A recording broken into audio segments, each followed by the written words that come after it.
പാങ്ങോട് പഴയ police station വെറുമൊരു ചരിത്ര അവശേഷിപ്പല്ല.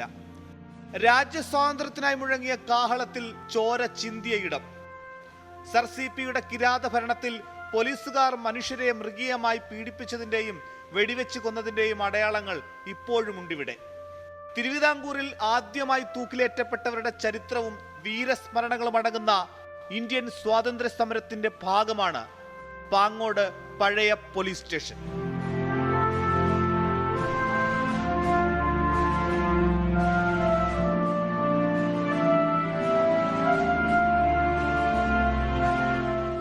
ഗാന്ധിജി ആഹ്വാനം ചെയ്ത നിസ്സഹകരണ സമരത്തിൻ്റെ പാത പിൻപറ്റി തിരുവിതാംകൂറിൽ നടന്ന ഏറ്റവും രക്തരൂക്ഷിതമായ ഒരു വിപ്ലവമാണ് കല്ലറ പാങ്ങോട് വിപ്ലവം.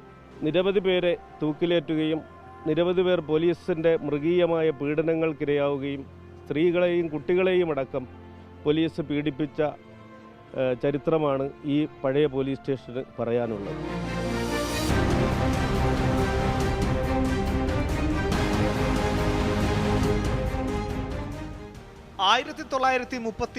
ഓഗസ്റ്റ് 26 കല്ലറ പാങ്ങോട് സമരത്തിന് തുടക്കം കുറിക്കുന്നത്.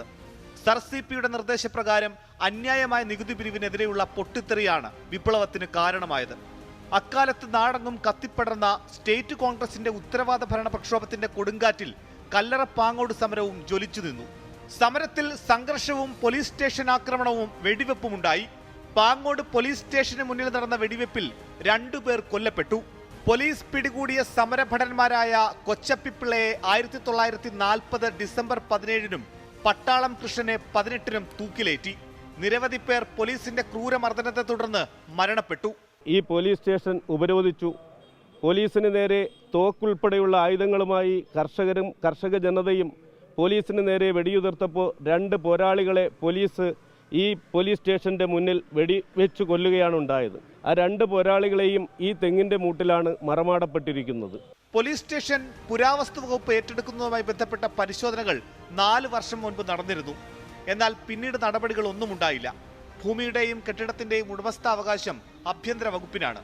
ഇത് സ്മാരകമാക്കി സംരക്ഷിക്കാനുള്ള നടപടികളും എവിടെയും എത്തിയിട്ടില്ല. തിരുവിതാംകൂറിന്റെ ചരിത്രത്താളുകളിൽ അനാഥമെങ്കിലും ഇന്നും ജ്വലിച്ചു നിൽക്കുകയാണ് പാങ്ങോട് പഴയ പോലീസ് സ്റ്റേഷന്റെ സമര ചരിത്രം.